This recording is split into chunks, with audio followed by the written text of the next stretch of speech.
Hey, I'm back to talk about another DC movie. Now this time, obviously, it's the Snyder Cut. And for the one person in the world who doesn't know, what the Snyder Cut is the Justice League movie from 2017, but done by Zack Snyder. See, originally the movie was directed by him, and he had filmed most, if not all, of what he planned to use. And somewhere toward I don't know if it was the end, but toward the end of at least filming and into editing, his daughter killed herself. And he no longer wanted to deal with the stress of the movie and arguing with the studio and all of that, so he just stepped back. And Joss Whedon took over, and we got the cinematic abomination that we all ended up seeing. Ever since then, fans have been clamoring for the Snyder Cut, claiming it would make up for the wrongs of that movie and fix the DC universe and basically bring unity to filmmaking as a whole and solve every world crisis. That might seem like hyperbole, but honestly, the amount of credit people were giving this movie, I think that really was some people's expectations. Now, I will say, when the first one came out in 2017, I saw it, I hated it, I haven't seen it since. I remember very little about the movie. So basically, with this one, I'm just talking about this as its own standalone movie and pretending it's not a remake's the wrong word, but not a different version of a movie that we already saw. So let me start off with some of the filmmaking basics behind the movie. Not necessarily what happens on screen, but just the behind the scenes and technical kind of stuff. For example, the aspect ratio here is 4:3, which is standard format, not widescreen. A lot of people hated this about the movie. I personally don't care. It really didn't bother me. After a few minutes, I didn't even really notice. Also, another thing that seemed to bother a lot of people was the runtime. 4.5 hours! But honestly, that didn't bother me much either. I think when you have a movie that has a lot of characters and a lot of stories to tell, and, multiple origins to work in, and just a lot of backstory to develop, that a long runtime makes sense. And as long as you're filling that time with something meaningful, and it's all pushing the story forward, and it's not just an exercise in futility, just showing off some pretty scene that you can create, or just throwing more dialogue at it for no reason at all, then I'm fine with it. Endgame, for example, was over 3 hours, and honestly, I thought that movie could have been a little longer to further flesh things out. And look at the Lord of the Rings trilogy. Each of those was 3 hours, and those were incredible movies. So this being 4 hours didn't bother me at all. And another thing to point out is that the score in this version of the movie was done by Junkie XL, whereas the original one was done by Danny Elfman. If you're not familiar with those names, the first did a song in a Need for Speed Underground game, and the second was responsible for the music in a 1991 Nike commercial. And neither of them has ever done anything else of note. That's literally all they've ever done. Don't even bother looking into it. Also, I just want to point out real quick, not to any specific scene or thing, I just want to mention that Jeremy Irons is the man. He is always the man in everything that he's in. He's the man in this. I fucking love Jeremy Irons. And while I'm at it, Willem Dafoe is equally the man, and same statement for him. Just amazeballs, both of them. So glad they're in this movie. But let me get into some of the detractions. So this first one, I'm not going to go full cinema sins and pick apart every tiny little inconsistency because I don't have that much time on the camera, honestly. My battery will die in about 20 minutes. But one that just, I don't know why, but I noticed it and it irked me. Toward the beginning, when Wonder Woman is at the bank and there's the people and they've got the hostages, and the dude goes to fire the gun, and you see him go from standard fire to burst fire. And the reason you notice it is because the camera takes time and focuses on the gun and his hand moving the trigger, not the trigger, the little dial. And you see the little icon and the number 3. If you're not familiar with rifles, what that does is it fires a 3-round burst. So instead of one shot, it fires off 3 in quick succession. However, after he switched it to burst fire, he pulled the trigger, and the gun acted as an automatic rifle, just firing shot after shot after shot after shot. More than 3, which is not how that would work. And like I said, it's a minor detail. It's stupid. It shouldn't matter. But it bothered me. Especially because, like I said, the camera panned in and showed him changing the setting, and they really drew your focus to it. So if you're gonna draw that much emphasis to something, make sure it's right. That's really asinine. Also, another little thing that this is more of a trope that every movie does, so I can't entirely fault this movie, but when Steppenwolf first appears in the land of the Amazons, I can't remember what they call that island. I I know a bit of Wonder Woman. I'm not the hugest DC fan, but I do know a bit of Wonder Woman, a ton of Batman, and then I used to watch Super Friends as a kid, and I like Constantine and Lucifer and some of the non-Justice League stuff. But a lot of the characters in this movie I don't know as much about, so if I forget names or places or don't get them exactly right, that's why. Anywho, when Steppenwolf shows up, the Amazonians were ready to attack this cube. There's a butt ton of them in this room, including the Queen, and they're ready to go. And all of a sudden, this little beam of light appears, and then evil devil bat things start coming out. And they don't attack, they just stand there and hold formation and wait. So the enemy is now in the room, flying around. They're not attacking, they're doing nothing at all. And then Steppenwolf appears, and he starts monologuing. And that's the part that's tropey. They even call that out in The Incredibles. But nobody learned anything from that monologue about monologuing. Because, again, they let Steppenwolf talk. They just stand and watch him talk. They don't attack. They don't do anything. And then afterward, the Queen monologues back. And only then, after she's declared her intent to attack, do they then attack. That's really asinine and stupid.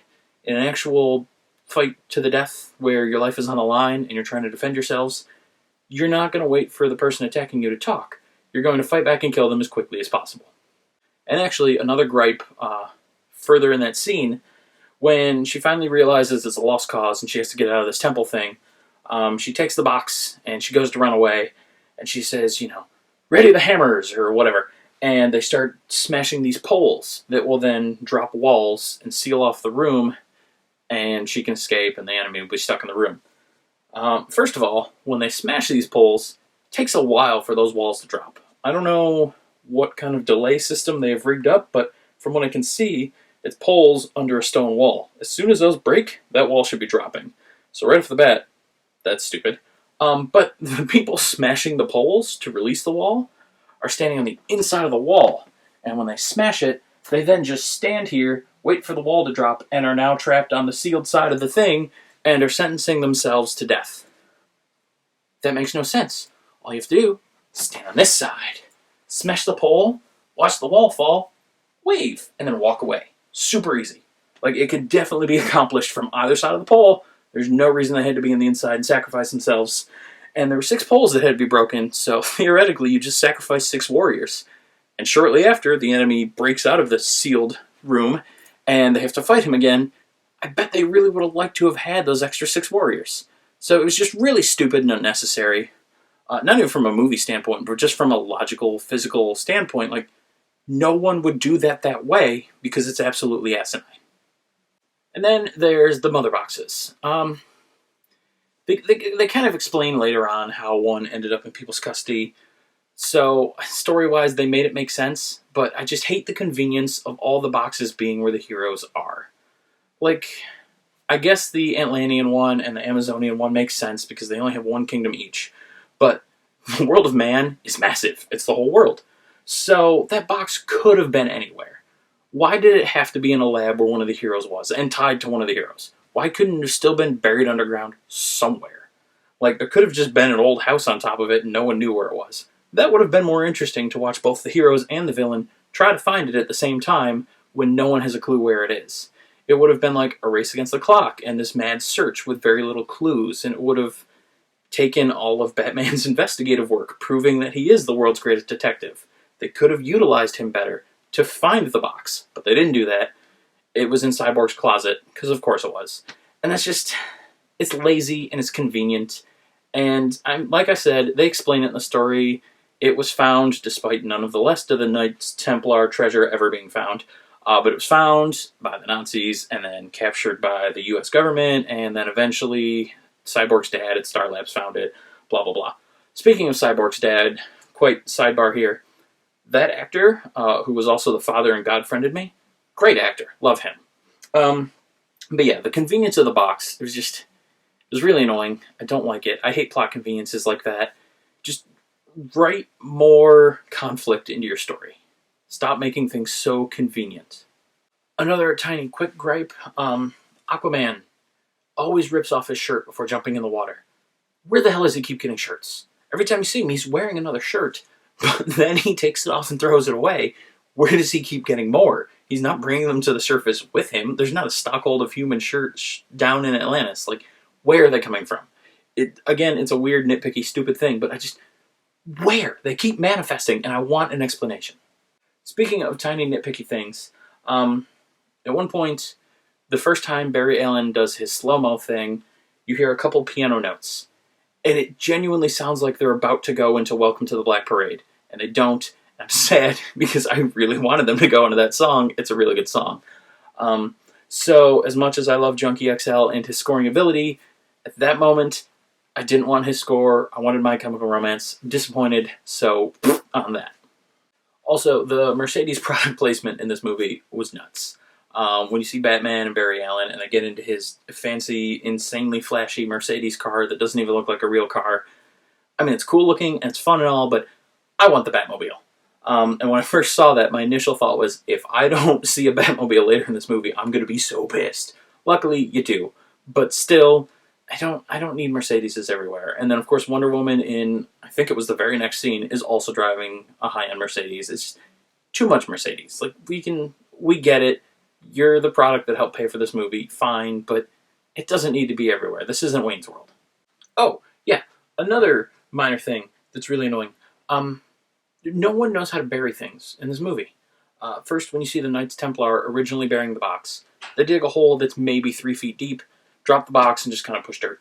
And then Cyborg goes to bury that same box, and his hole's maybe a foot deep. Like, it's just deeper than the box itself. Like, guys, if you're gonna bury shit, 6 feet at least. Like, pretend it's a body. Go down a ways. You don't want someone walking by to just randomly trip over it because erosion moved aside that last inch of dirt. Like, come on. That's just lazy. Also, this isn't really a complaint, but every time I hear Steppenwolf's name, all I can think of is the band that does the song that the Stone Monster from Neverending Story likes to sing while riding his cycle. Get your motor running out on the highway. Like I said, not a complaint, just a weird thing happening in my head. Actually, I do have another complaint, though. The end credits, the very end, if the movie's done, and there's no end credit scene, so you don't have to sit through the credits. And I would actually recommend you not, because the music they play during the end credits is a terrible, terrible cover of Hallelujah. Now, I don't hate that song. In fact, I really enjoy that song. But that cover of it specifically is just god-awful. I don't know why they went with that version. It may have been related to Zack Snyder's daughter, Autumn, because they did start the credits off with a For Autumn little card. So maybe it was just a version that she liked or something personal to her, in which case I don't retract my statement. The song still sucks balls, but at least I understand why they used it. But if that's not the case, why the hell couldn't you get, like, the Theory of a Dead Man version? Or any other version, really? Because that one is just god-awful. It's offensive to the ears. It's horrible. Don't listen to it. Once you get to the credits, just turn it off. And now, I'm going to do something a little different from my last major review, the Wonder Woman one. I'm going to talk about positives. There was a bunch. There's a lot of scenes that really stood out, like the Lantern Corps showing up when they had the big fight for the boxes. That was really cool. I was happy about that. I like seeing the Lantern Corps. I like that they're not completely forgetting that franchise and they're going to incorporate it into the Justice League. I think that's really cool. So it was nice to see that representation there. It's disappointing they couldn't get a Ryan Reynolds tie-in, because I know that was talked about at some point, but it was cool what they did nonetheless. Also, another thing I really loved here was Barry and Cyborg getting really cool just backstory scenes.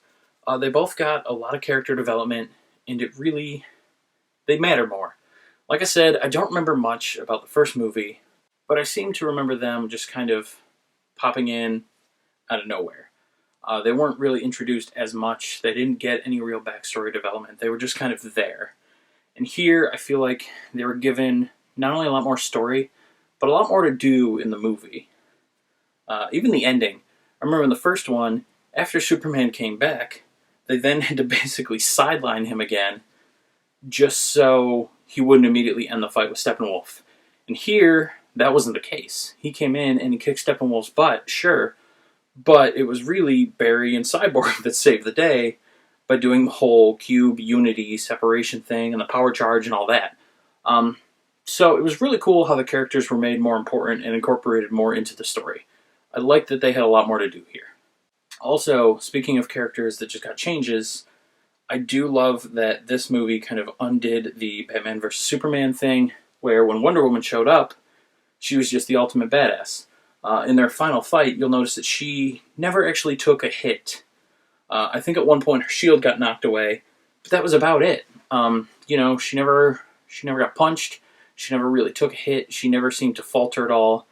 And I get it, she is the strongest of the Amazonians, who are really strong anyway, and she's a superhero. She's supposed to be strong, but every other hero in the movie's taken hits. She should too, and in this one she did. So they kind of evened it out. They made it more realistic. They made her seem like more part of a team and not just this OP thing to drop in every now and then. Also, I completely forgot that J. Jonah Jameson is in this movie, and that's pretty awesome. Of course, I don't actually mean him. I mean the actor that plays him, who's also a yellow M&M. But he's in here as Commissioner Gordon, and I forgot that from the first one. He's another one up there with maybe not at the same level as Jeremy Irons and Willem Dafoe, but he is pretty great. I like seeing him in stuff. So it was cool that he popped up. Likewise, as far as things that were cool, Martian Manhunter. They had a couple scenes, and those are both added in. They weren't in the original, I don't believe. And that was just really cool. That, once again, they're just tying in more DC characters, more of the Justice League, and kind of further expanding on things. To that point, it's kind of disappointing almost that at the end of the movie, in the prologue, first they tease the Legion of Doom with Lex Luthor and Deathstroke there, and then you get the future state vision, nightmare vision, whatever you want to call it, of Batman with Mira and a bunch of other characters. It doesn't matter who. But then Joker, and they have this dialogue, and it's cool that they have these scenes to set up like future movies and future ideas and the direction that the DC universe could have gone. Unfortunately, with all the other DC movies that we got being absolute and utter trash, I don't know that we'll ever get these ones. That might depend on the reception of this movie, I guess. If it does super well and everyone has faith in Zack Snyder, maybe they'll let him make those other movies. But for now, the way the DCEU is going, I don't know that we'll get them, and that's disappointing. But going back to the Batman and Joker thing real quick, the conversation they had was really cool. It was really well done. Not just because they mentioned Harley and they teased Dead Robin, which is a particularly dark but interesting storyline with Batman and Joker, but just the dynamic between the two of them. I don't know, but 30 Seconds to Mars and Holden McNeil... I do not want another single pop culture reference out of you for the rest of the trip, you understand? They've worked well together. It was really interesting, really cool. It made me hate this version of the Joker a lot less. He's still my least favorite, but I hate him a lot less. Getting rid of the facial tattoos helps. But yeah, it was really well done. It was a cool scene, and I actually enjoyed it, and I wasn't sure I was going to. So I will definitely give them credit for that. And then there's a couple scenes that really stand out. One of them, I'm pretty sure, was in the original. Well, I know at least parts of it were. But the whole fight between Superman and the Justice League when he first comes back, holy crap, is that well done. They show off the League's powers as well as Superman's, and it just, the way it's done, and some of the particular hits, like Barry running by in slow-mo, and then Superman actually like turning his eye, and then his head, and like seeing him, oh, that was amazing. Also, where he gets in like the really close grapple with Wonder Woman, and then she headbutts him, and he kind of like smirks it off, and then headbutts her into the ground. Just, phenomenal. So well done. So I really loved that whole scene. Also, at the end, when they finally defeat Steppenwolf, they absolutely kick his ass, and then she decapitates him as he's going through the portal. Just, oh my god, so well done. There are some scenes in here that are just exquisite. I have no other words for them. They're so well done. They're so immaculately crafted that I absolutely love them. Yeah. Oh, that made me think too. That scene with the Flash running in slow mo. Actually, not that one. The first one that I mentioned earlier with the Welcome to the Black Parade thing. I'm pretty sure now, because of X-Men, every time you have a character that can move fast in a movie, you have to get that scene. It's kind of like the Matrix effect with, the spinning jump kick that was in every movie from the late 90s to the end of the aughts.